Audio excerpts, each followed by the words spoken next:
Mzee, shikamoo. Marahaba. Unanipita bila hata kunisalimia. Watoto wa siku hizi ndio mnasema watoto wa 2000.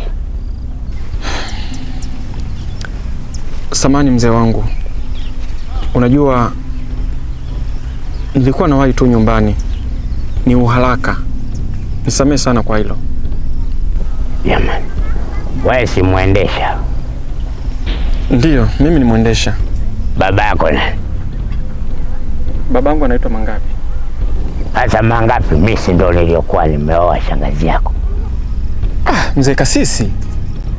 Jamani, yaani tuseme nimekuwa poyoyo sasa, hata kujulikana hakuna.